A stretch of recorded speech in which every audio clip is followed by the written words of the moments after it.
Hello, assalamualaikum, welcome back. ഇന്നത്തെ നമ്മുടെ വീഡിയോയിൽ ഒരു റിക്വസ്റ്റഡ് വീഡിയോ ആണ് ചെയ്യാനായിട്ട് പോകുന്നത്. 1 kg അളവിൽ വരുന്ന പെർഫെക്റ്റ് ബട്ടർസ്കോച്ച് കേക്കിന്റെ റെസിപ്പിയാണ് ഇന്ന് ഇവിടെ ഷെയർ ചെയ്യുന്നത്.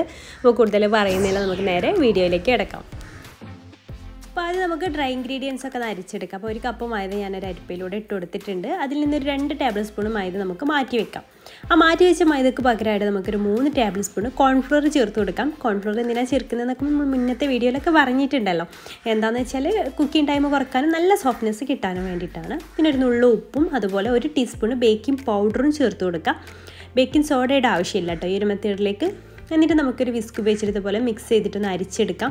ഒന്നെങ്കിലും 3 തവണ 2 ബൗളിലായിട്ട് ഇങ്ങനെ മാറ്റി മാറ്റി അരിച്ചെടുക്കുക. അതല്ലാന്നുണ്ടെങ്കിൽ വിസ്ക് ഉപയോഗിച്ചിട്ട് നന്നായിട്ട് തന്നെ മിക്സ് ചെയ്തിട്ട് നമുക്ക് ഈ ഡ്രൈ ഇൻഗ്രീഡിയൻ്റ് അവിടെ മാറ്റി വെക്കാം. അതിനുശേഷം ഡ്രൈ ആയിട്ടുള്ളൊരു ബൗളിലേക്ക് 4 മുട്ട പൊട്ടിച്ചൊഴിച്ച് കൊടുക്കാം. എന്നിട്ട് അതിലേക്ക് 1 ടീസ്പൂൺ വാനില എസൻസും അതുപോലെ തന്നെ 1/2 ടീസ്പൂൺ ബട്ടർസ്കോച്ചിൻ്റെ എസൻസ് നമുക്ക് കടയിലൊക്കെ വാങ്ങിക്കാൻ കിട്ടും, അതും ചേർത്ത് കൊടുക്കാം. നമ്മൾ ബട്ടർസ്കോച്ച് കേക്കല്ലേ ഉണ്ടാക്കുന്നത്, അപ്പോൾ അതിൻ്റെ ഒരു ഫ്ലേവർ കിട്ടാൻ വേണ്ടിയിട്ട് 1/2 ടീസ്പൂൺ ബട്ടർസ്കോച്ച് എസൻസും കൂടെ അതിലേക്ക് ചേർത്ത് കൊടുക്കാം. എന്നിട്ട് നമുക്കിത് നല്ല ഫ്ലഫി ആകുന്ന വരെ ഒന്ന് ബീറ്റ് ചെയ്തെടുക്കണം. ആദ്യം ഒരു 40 സെക്കൻഡൊക്കെ ഒന്ന് ബീറ്റ് ചെയ്ത ശേഷം അതിലേക്ക് പഞ്ചസാര 1/4 കപ്പ് ചേർത്ത് കൊടുക്കാം. എന്നിട്ട് ഇങ്ങനെ കുറേശ്ശെ ചേർത്ത് കൊടുക്കാം കേട്ടോ. എന്നിട്ട് ഇതുപോലെ നല്ല ഫ്ലഫി ആകുന്ന വരെ പഞ്ചസാരയൊക്കെ നല്ല മെൽറ്റ് ആകുന്ന വരെ നന്നായിട്ടൊന്ന് ബീറ്റ് ചെയ്തെടുത്ത ശേഷം അതിലേക്ക് ഒരു 1/4 കപ്പ് ഓയിൽ, സൺഫ്ലവർ ഓയിലും കൂടെ ചേർത്തിട്ട് അത് നന്നായിട്ടൊന്ന് മിക്സ് ആകുന്ന വരെ ലോ സ്പീഡിലിട്ടിട്ട് അതും ഒന്ന് ബീറ്റ് ചെയ്തിട്ടെടുക്കാം. ഇനി നമുക്ക് ഈ ഒരു വിസ്ക് മാറ്റി വെക്കാം. എന്നിട്ട് നമുക്ക് ഒരു സ്പാച്ചിൽ വെച്ചിട്ട് ഫോൾഡ് ചെയ്തെടുക്കാണ്ട് ചെയ്യണത്, അല്ലെങ്കിൽ ഇതുപോലെ വിസ്ക് ഉപയോഗിച്ചിട്ട് ചെയ്താലും മതി. അപ്പോൾ സ്പാച്ചിൽ വെച്ചിട്ട് നിങ്ങൾക്ക് കട്ടകളൊന്നും ശരിക്കും ഉടയുന്നില്ല എന്നുണ്ടെങ്കിൽ ഇതുപോലെ വിസ്ക് ഉപയോഗിച്ചിട്ട് കട്ട് ആൻഡ് ഫോൾഡ് മെത്തേഡ് വഴി ചെയ്താലും മതി കേട്ടോ. അപ്പോൾ ബിഗിനേഴ്സൊക്കെ ആണെന്നുണ്ടെങ്കിൽ ബീറ്റർ വെച്ചിട്ട് മിക്സ് ചെയ്യാതിരിക്കുകയാണ് ഏറ്റവും നല്ലത്. അപ്പോൾ ഓവർ ബീറ്റൊക്കെ ആയാലും നമ്മുടെ കേക്ക് നന്നായിട്ട് പൊങ്ങി വരുമൊന്നുമില്ല കേട്ടോ. ഇതിപ്പോൾ ഞാൻ സ്പീഡിൽ ചെയ്യുന്നതുകൊണ്ടാണ്, നിങ്ങൾക്ക് സ്ലോയിൽ ചെയ്യണം. ഇത് ഞാൻ സ്പീഡ് കൂട്ടിയതുകൊണ്ടാണ് കേട്ടോ നിങ്ങൾക്കിത് സ്പീഡായിട്ട് തോന്നുന്നത്. എന്നിട്ട് നമ്മൾ ഗ്രീസ് ചെയ്ത് വെച്ചിട്ടുള്ള 8 ഇഞ്ചിൻ്റെ മോൾഡിലേക്ക് ഇത് ഒഴിച്ചു കൊടുക്കാം. എന്നിട്ട് ഇതുപോലെ നമുക്കൊന്ന് ടാപ്പ് ചെയ്ത് കൊടുക്കാം, എയർ ബബിൾസൊക്കെ ഒന്ന് പോകാൻ വേണ്ടിയിട്ട്. എന്നിട്ട് ഞാനത് ബേക്ക് ചെയ്യാൻ വേണ്ടി വെച്ചിട്ടുണ്ട്. നമ്മൾ നോർമലായിട്ട് ബേക്ക് ചെയ്യുന്ന രീതിയിൽ സ്റ്റോവിൽ തന്നെ വെച്ചിട്ടാണ് കേട്ടോ ബേക്ക് ചെയ്തെടുക്കുന്നത്. ഇനി ഇതിലേക്ക് വേണ്ടിയിട്ടുള്ള വിപ്പിംഗ് ക്രീം ഒന്ന് ബീറ്റ് ചെയ്തിട്ട് എടുക്കാം. അപ്പോൾ ഞാനിവിടെ എടുത്തിട്ടുള്ളത് ഒരു 1/4 കപ്പ് വിപ്പിംഗ് ക്രീമാണ് ഇതിലേക്ക് വേണ്ടിയിട്ട് എടുത്തിട്ടുള്ളത്. എന്നിട്ട് നമുക്കിത് ബീറ്റ് ചെയ്ത് തുടങ്ങാം. അപ്പോൾ ഞാനിവിടെ കുറച്ചധികം തന്നെ ബീറ്റ് ചെയ്തെടുക്കുന്നത് എന്താണെന്ന് വെച്ച് കഴിഞ്ഞാൽ 2 ബട്ടർസ്കോച്ച് കേക്ക് അന്ന് ഉണ്ടാക്കുന്നുണ്ട്. അപ്പോൾ അതുകൊണ്ടാണ്. അപ്പോൾ ഇതിലേക്ക് നമുക്ക് കറക്റ്റായിട്ട് 1/4 കപ്പ് വിപ്പിംഗ് ക്രീമാണ് വേണ്ടത്.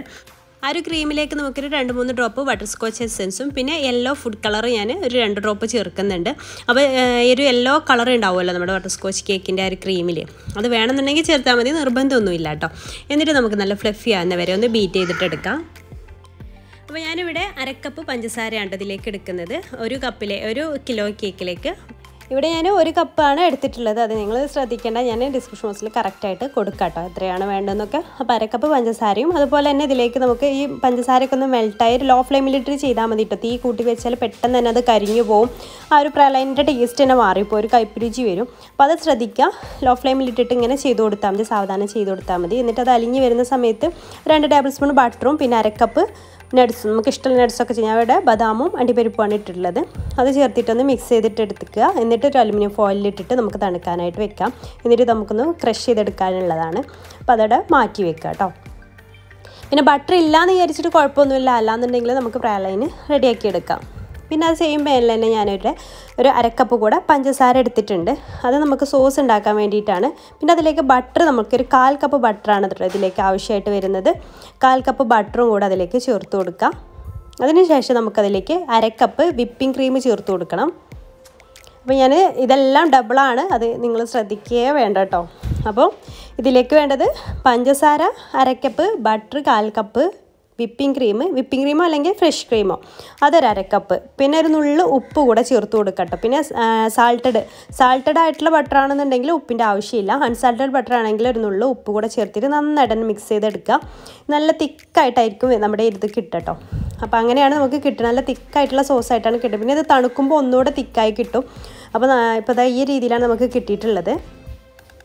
ഇനി നമുക്കിത് ഐസിങ് ചെയ്ത് തുടങ്ങാം. അതൊക്കെ തണുക്കാനായിട്ട് മാറ്റി വെച്ചിട്ടുണ്ട്. ഇനി നമുക്ക് ഐസിങ് ചെയ്ത് തുടങ്ങാം. പിന്നെ നിങ്ങളുടെ ആ ഒരു സോസ് നമ്മളിത് ഐസിങ് ചെയ്യുന്ന സമയത്ത് നന്നായിട്ട് തണുത്തിട്ടുണ്ടെങ്കിൽ ഒന്ന് ഡബിൾ ബോയിൽ ചെയ്താൽ മതി കേട്ടോ. അപ്പോൾ ഇത് നമുക്ക് 3 ലെയേഴ്സായിട്ടൊന്ന് കട്ട് ചെയ്തിട്ട് എടുക്കാം.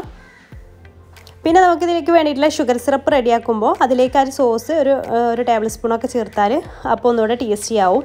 പിന്നെ എപ്പോഴും എല്ലാവരും ചോദിക്കുന്നതാണ് ഷുഗർ സിറപ്പിൻ്റെ കറക്റ്റ് കൺസിസ്റ്റൻസി. അപ്പോൾ 1 കിലോ കേക്കിലേക്ക് 1 കപ്പ് പഞ്ചസാരയിലേക്ക് 1 കപ്പ് വെള്ളം ചേർത്തിട്ടാണ് ഞാൻ ഉണ്ടാക്കിയെടുക്കാറ്. അപ്പോൾ അതിലേക്ക് 1 ടേബിൾ സ്പൂൺ നമ്മുടെ ഈ ഒരു സോസ് കൂടെ ഒഴിച്ച് കൊടുത്തിട്ടുണ്ട്. എന്നിട്ട് ഷുഗർ സിറപ്പ് എല്ലാ ഭാഗത്തേക്കും ഫസ്റ്റ് ലെയർ ഒന്ന് ആക്കി കൊടുത്ത ശേഷം നമുക്ക് ഇത് വെച്ചിട്ടൊന്ന് ഐസിങ് ചെയ്തെടുക്കാം. നമ്മുടെ ക്രീം വെച്ചിട്ടൊന്ന് എല്ലാ ഭാഗത്തേക്കും ഒന്ന് ആക്കിയിട്ട് ഐസിങ് ചെയ്തിട്ടെടുക്കാം.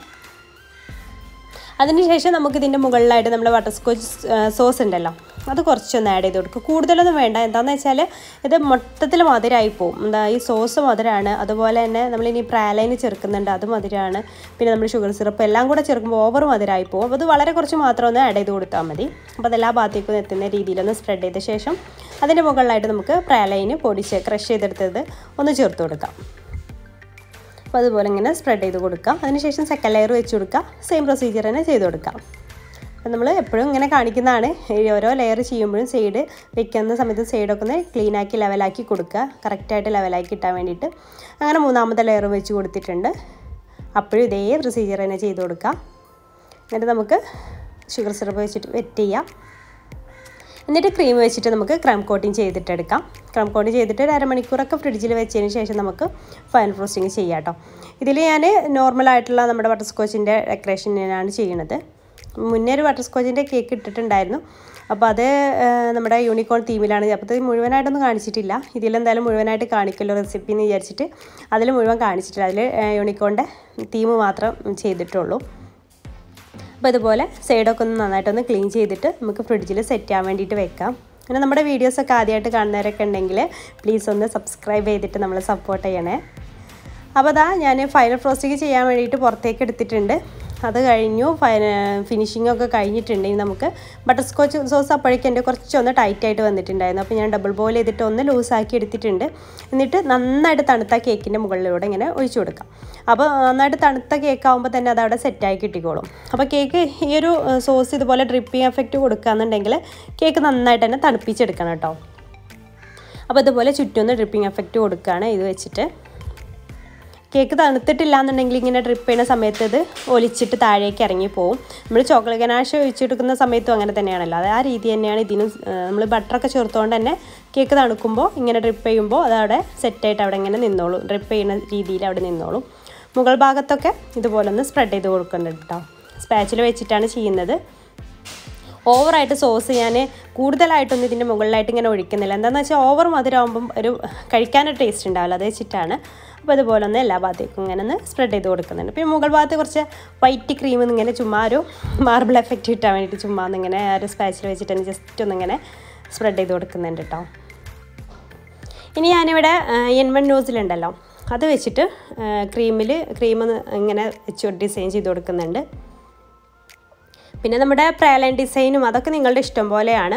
ഞാനിപ്പോൾ എല്ലാം ഇവിടെ ക്രഷ് ചെയ്തിട്ടാണ് ചേർത്തിട്ടുള്ളത്. അപ്പോൾ നിങ്ങൾക്ക് വേണമെന്നുണ്ടെങ്കിൽ അത് ഇങ്ങനെ കട്ട് ചെയ്തിട്ട് നമ്മളെ കടലമിഠായിയുടെയൊക്കെ രീതിയിലൊക്കെ വെച്ച് കൊടുക്കുക. സൈഡിലിങ്ങനെ ഈ ഓരോ ഫ്ലവറിൻ്റെ മുകളിലോ ഒക്കെ ആയിട്ട് ഇങ്ങനെ വെച്ച് കൊടുക്കുകയൊക്കെ ചെയ്യാം.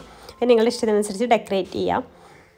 പിന്നെ ഈ പ്രാലൈൻ എന്ന സൈഡ് കംപ്ലീറ്റ് ആയിട്ട് വേണമെന്നുണ്ടെങ്കിൽ കുറച്ചും കൂടെ നട്ട്സൊക്കെ ആഡ് ചെയ്തിട്ട് അങ്ങനെയും ചെയ്യാം കേട്ടോ. അപ്പോൾ ഞാനിവിടെ ഈ മുകൾ ഭാഗത്ത് മാത്രമേ ചേർക്കുന്നുള്ളൂ. വേണമെങ്കിൽ താഴ്ഭാഗത്തും കൊടുക്കാം. ഞാൻ ഇവിടെ ഇങ്ങനെ സൈഡിൽ ഈ ഒരു ഫ്ലവറിൻ്റെ സെൻറ്ററിലായിട്ട് ഇങ്ങനെ വെച്ച് കൊടുക്കുകയാണ്. അപ്പോൾ അത് കംപ്ലീറ്റ് ഇങ്ങനെ വെച്ച് കൊടുക്കുകയാണ്. അപ്പോൾ നമ്മുടെ ഡെക്കറേഷൻസ് ഇവിടെ കഴിഞ്ഞിട്ടുണ്ട്. പിന്നെ ഇതിൽ പേര് എഴുതാനുണ്ടായിരുന്നു, അത് പിന്നെ ഫോണ്ടൻറ്റിൽ പേര് എഴുതിയിട്ട് അങ്ങനെ വെക്കുകയാണ് ചെയ്തിട്ടുള്ളത്. അപ്പോൾ ഒരു വീഡിയോ നിങ്ങൾക്ക് യൂസ്ഫുള്ളായി ഇഷ്ടമായി എന്നൊക്കെ ഉണ്ടെങ്കിൽ ലൈക്ക് ചെയ്യാൻ മറക്കരുത്. ഇഷ്ടപ്പെട്ടു എന്ന് വിചാരിക്കുകയാണ്. അപ്പോൾ വീഡിയോ ഇഷ്ടപ്പെട്ടിട്ടുണ്ടെങ്കിൽ ഞാൻ പറഞ്ഞ പോലെ ചാനൽ സബ്സ്ക്രൈബ് ചെയ്യാത്തവരൊക്കെ ഉണ്ടെങ്കിൽ സബ്സ്ക്രൈബ് കൂടെ ചെയ്തിട്ട് സപ്പോർട്ട് ചെയ്യാം. അപ്പോൾ ഇൻഷാ അല്ലാഹ് പുതിയൊരു നല്ലൊരു വീഡിയോ ആയിട്ട് നമുക്ക് വീണ്ടും കാണാം. താങ്ക്